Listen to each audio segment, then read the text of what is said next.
Assalamualaikum warahmatullahi wabarakatuh. Selamat pagi kawan pajak. Berjumpa lagi dengan kami tim penyuluh Kanwil DJP Wajib Pajak Besar dalam program Siniar 310 yang kali ini akan membahas tentang registrasi dan aktivasi akun Kortek. Pada siniar kali ini, saya Retha Marianti akan ditemani oleh rekan saya Mas Krisna Setiawan. Apa kabar Mas Krisna?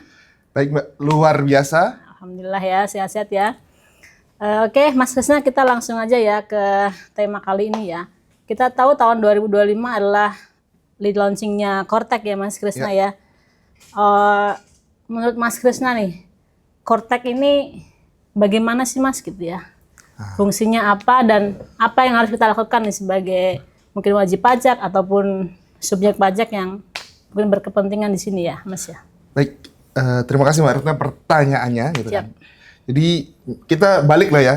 Kalau tadi awal 2025 berarti saat launching pertama Kortek DJP ya. Mungkin perlu diketahui gitu kan bahwa Kortek ini adalah aplikasi yang mengintegrasikan seluruh proses bisnis inti administrasi perpajakan yang ada di DJP gitu ya. Mulai dari pendaftaran, kemudian pengukuhan PKP nih, ada pembayaran pajak juga, pelaporan SPT sampai mungkin setelah itu ada pemeriksaan maupun penagihan pajak seperti itu. Nah, tadinya gitu kan sebelum ada Kortek, administrasi tersebut tuh kan dilakukan WP terpisah-pisah ya Mbak ya. Baik, ada DJP online ya. Untuk lapor SPT, WP faktur buat lapor PPN gitu ya. Kemudian aplikasinya banyak lah gitu kan. Nah, semua itu sekarang terintegrasi di Kortek gitu. Jadi menurut saya aplikasi ini ya salah satu aplikasi yang sangat penting untuk dipelajari atau dipahami oleh kawan pajak ya kan. Terutama ya tujuannya untuk bisa melaksanakan hak dan kewajiban perpajakannya. Gitu Mbak. Jadi ini tools baru ya yang di launching DJP ya.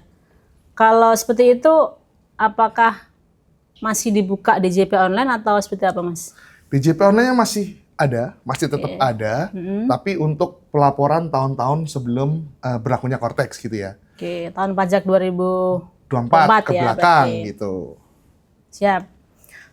Terus kira-kira nih Mas, penting nggak nih untuk kita melakukan registrasi ataupun aktivasi di Kortek? Ya jelas penting Mbak, terutama itu kan kawan pajak berarti berkepentingan gitu kan untuk melaporkan atau SPT melakukan hak dan kewajibannya gitu kan perpajakan itu kan mulai 2025 pakai Kortek. Makanya ya penting nih tadi Mbak Retna bilang registrasi sama aktivasi gitu ya. Registrasi apa, aktivasi apa, dituliskan bisa Mas? Bisa. Kalau nggak bisa, harus bisa. Harus bisa ya.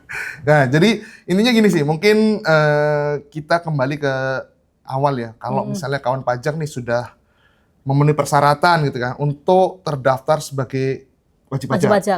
Maka kawan pajak nih dapat ya kalau kita ngomong Kortek ya berarti kita bisa melakukan prosedur pendaftaran di Kortek gitu kan. Kemudian bisa untuk OP, bisa untuk badan, instansi pemerintah pun bisa.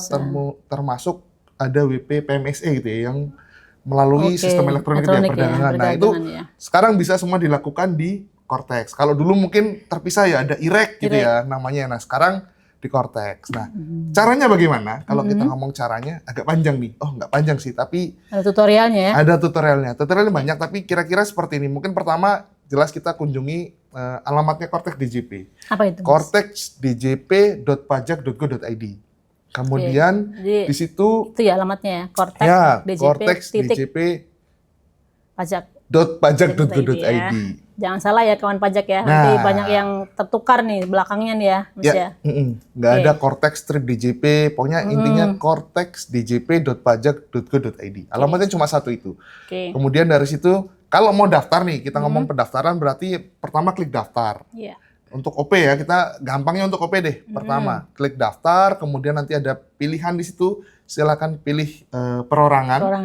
Kemudian ada pertanyaan tuh, apakah wajib punya NIK atau tidak gitu ya.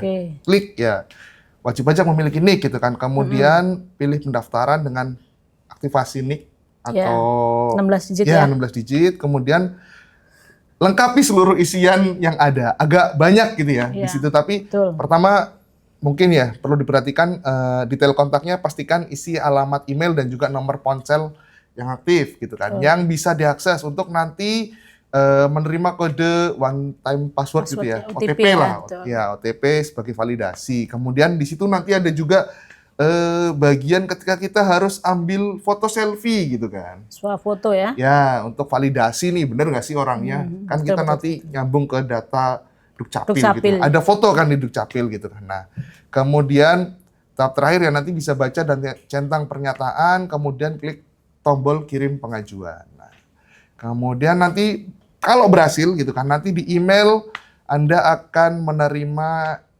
Notifikasi ya, NPWP. betul, NPWP-nya sudah aktif gitu kan. Mm-mm.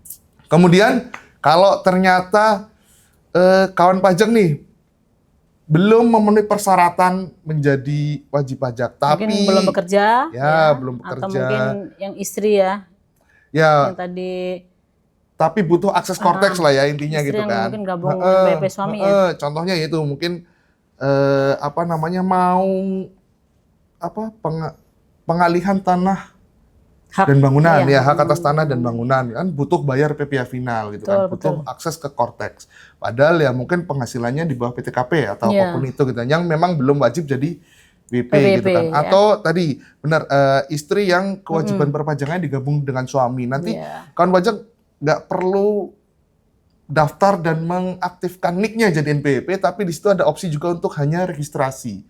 Dengan hanya registrasi ini nanti kawan pajak bisa akses ke Cortex gitu kan, untuk melakukan hak dan kewajiban yang diperlukan. Atau mungkin tadi ya istri gitu ya, istri digabung dengan suami tapi ternyata dia bekerja terus jadi pengurus di suatu perusahaan, harus tanda tangan gitu kan untuk SPT, bukti potong atau apapun itu ya. Di situ ada namanya menu hanya registrasi gitu kan. Nanti dengan hanya klik hanya registrasi bisa melakukan hak dan kewajiban perpajakan. Jadi NIK-nya bisa digunakan di akun Cortex atau digunakan oleh pihak lain yang berkepentingan terhadap NIK tersebut ya. Oke. Kemudian Mas, seandainya nih wajib pajak yang sebelumnya udah punya akun DJP online nih, apakah juga harus aktivasi baru atau ada step khusus gitu bagi wajib pajak yang sudah punya akun DJP online kemudian beralih ke Cortex, ada step tersendiri? Ya baik. Jadi khusus ya kalau tadi kita ngomong WP baru gitu kan, atau yang cuma butuh registrasi aja. Nah kalau semisal sebelumnya sudah terdaftar, sudah pernah login DJP online, sudah pernah lapor SPT tahunan lah gampangannya kalau orang pribadi ya untuk lewat DJP online, caranya gampang gitu kan. Nanti tetap ya kita ke Cortex djp.pajak.go.id, kemudian tahapan selanjutnya adalah di situ ada menu lupa kata sandi, betul. Kemudian diklik aja, nanti ada halaman baru yang muncul gitu kan, masukkan NIK-nya 16 digit, kemudian nanti pilih tujuan konfirmasi ini. Konfirmasinya bisa ke email atau nomor HP. Catatannya ada pulsa email, ya? Kalau nomor HP ya jelas ada pulsa ya. Emailnya dan nomor HP-nya adalah yang terdaftar di DJP online gitu ya. Nanti silakan pilih mau ke email atau ke nomor HP, kemudian masukkan kode captcha-nya gitu kan. Di situ ada kode captcha nih, kemudian baca dan centang pernyataan. Nah, lalu klik tombol kirim.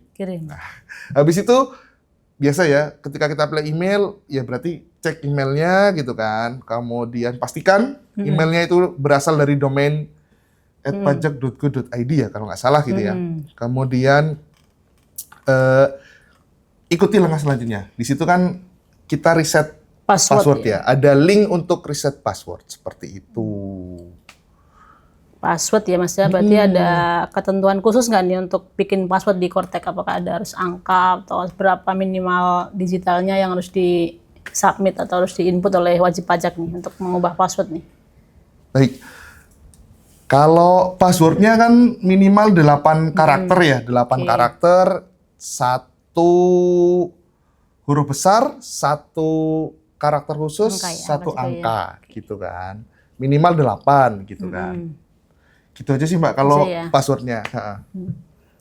Terus kita juga harus memastikan dulu ya bahwa si wajib pajak sudah melakukan pemadanan NIK dengan NPWP ya, supaya bisa tadi ya ubah password tadi.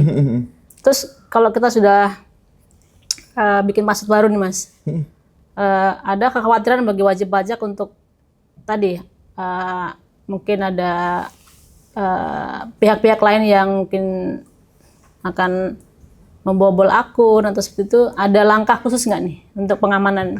Ngeri ya Mbak ya? Iya, Kayaknya betul. akun Cortex dibobol gitu ya? Iya betul. Kan ada data rahasia Mas ya, mungkin Iya, iya. aset ya kan? Ya, jadi Penghasilan, itu.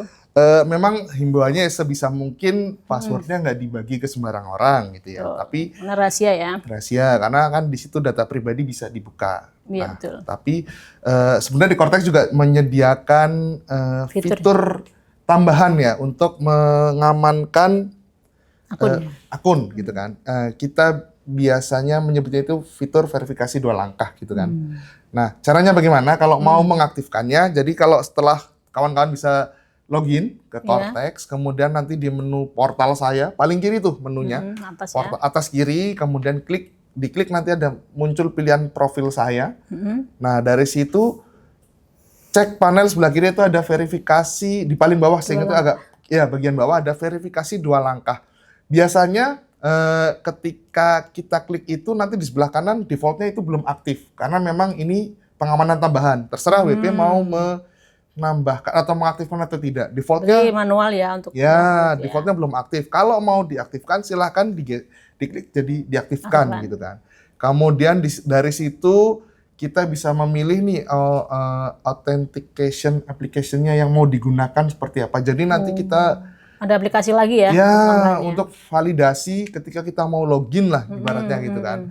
Kemudian pilih nih, misalnya kita mau pakai authentication application gitu kan. Kemudian muncul QR code kalau nggak salah Mbak di situ. Di-scan ya? Di-scan pakai authenticator yang ada dari HP kawan pajak nih. Kemudian ada 6 digit yang muncul setelah kita scan, masukin aja. Di-input ya? Di-input gitu kan. Nanti kalau berhasil ya muncul notif sukses ya, berarti nanti setiap kali gitu kan kawan pajak akan login gitu kan, akan muncul selain input password berarti akan muncul kode tambahan di aplikasi autentikasi itu. Pasti harus di-input ya? Ya, gitu. Betul. Oke, Mas Krisna tadi sudah dijelaskan ya untuk registrasi, aktivasi, kemudian kalau untuk lapor SPT ataupun mengirimkan dokumen perpajakan ke Cortex nih, apa yang harus kita lakukan selain kita tadi bikin akun ya, login, kemudian password. Nah, apalagi yang mesti dilakukan kawan pajak nih untuk tadi mensubmit ya SPT maupun dokumen perpajakan di Cortex ya. Siap Mbak. Kayak mau ngapain ya? Siap. Jadi tadi kita ngomong sudah login berhasil gitu kan. Ya. Terus ada fitur pengamanan. Nah, ya, langkah selanjutnya nih yang perlu dilakukan terutama mungkin kalau kawan pajak mau lapor SPT lah katakanlah atau mau menerbitkan bukti potong nih jadi PIC atau ya tanda tangan SPT gitu ya.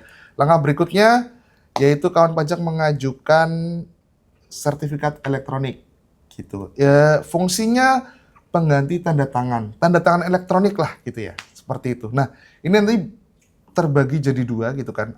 Kalau misalnya kawan pajak punya tanda tangan elektronik atau sertifikat elektronik yang diterbitkan oleh penyelenggara sertifikat elektronik gitu kan, itu bisa digunakan. Contohnya mungkin BSSN, kemudian ada dari Peruri gitu ya.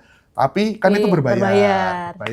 Nah, dari DJP sudah menyediakan yang gratis. Namanya nanti kode otorisasi DJP. Gitu. Itu wajib ya, Mas?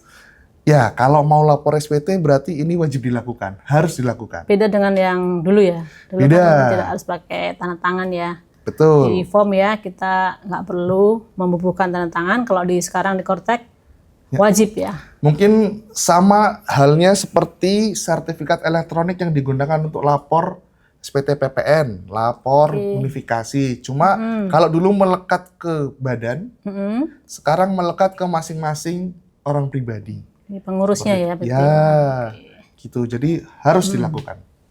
Ada langkah-langkahnya, Mas? Ada dong, Mbak. Silahkan dijelaskan. Jelaskan juga ya? Oke, baik.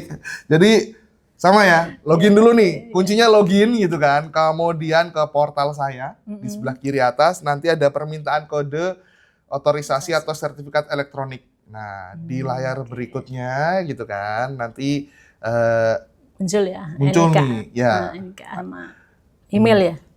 Ya, ada datanya, Oke. kemudian di bawah tuh ada pilihan nih sertifikat elektronik yang mau digunakan. Makan. Ya tadi saya bilang ya mau pakai Peruri boleh, mau pakai BSSN boleh. Yang gratis silakan pilih kode otorisasi DJP.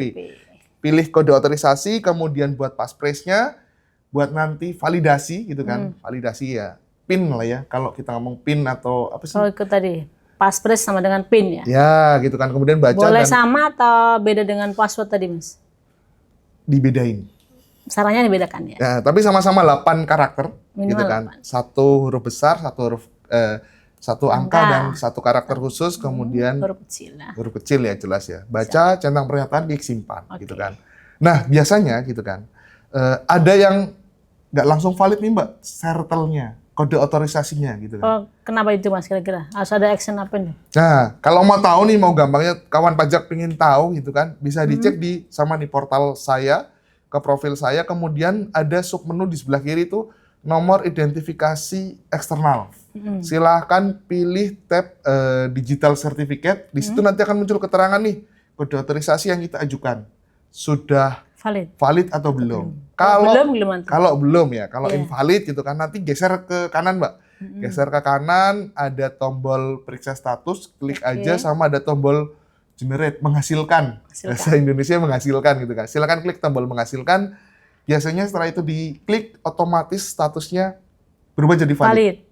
Itu bisa digunakan untuk tadi tanda tangan SPT. SPT ataupun dokumen lain ya, Ya. pacakannya. Ada masa berlaku nggak Mas untuk sertifikat elektronik ini?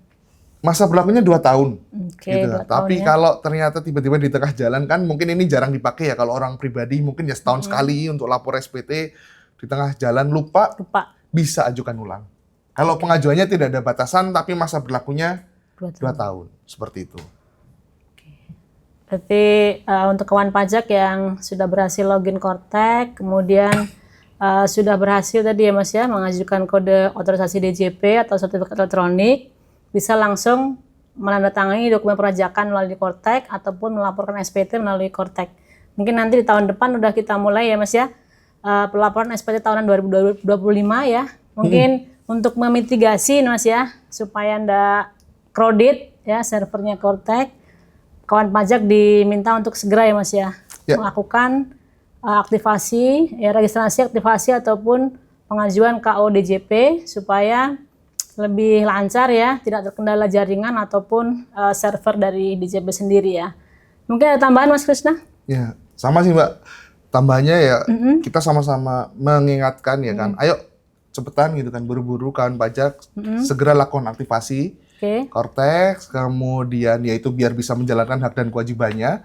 Kemudian kalau ada masalah gitu kan, kalau ada kendala, ya kita belum ngomong kan dari tadi. Ya. Boleh ke Kering Pajak di 1500-200, ke KPP terdekat pun boleh, atau ke WA Helpdesk KPP terdaftar juga boleh bisa. Ya, silakan nah, ya. selain itu untuk permasalahan umum nih mungkin susah nih kontak Kering Pajak. Di DJP sekarang ada fitur baru atau alat bantu baru gitu kan ya untuk mencari jawaban terkait pertanyaan seputar Kortex gitu ya. Kawan pajak bisa ke Kortexpedia. Oh, ada ya sekarang. Ada. Ya. Alamatnya di https://pajak.go.id/Kortexpedia gitu.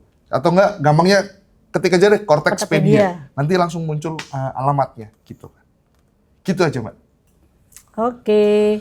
Kawan pajak yang mungkin masih mengalami kendala ya atau mungkin mau mengajukan pertanyaan terkait Kortek ya, registrasi, aktivasi ataupun pertanyaan lain yang umum ya, yang umum dijumpai oleh kawan pajak, silahkan tadi mengunjungi ya Kortekpedia untuk mendapatkan jawaban-jawaban dari sumbernya ya Mas ya, yang programmer tentunya ya, yang sering ditanyakan pastinya sudah otomatis ada jawaban yang valid seperti itu.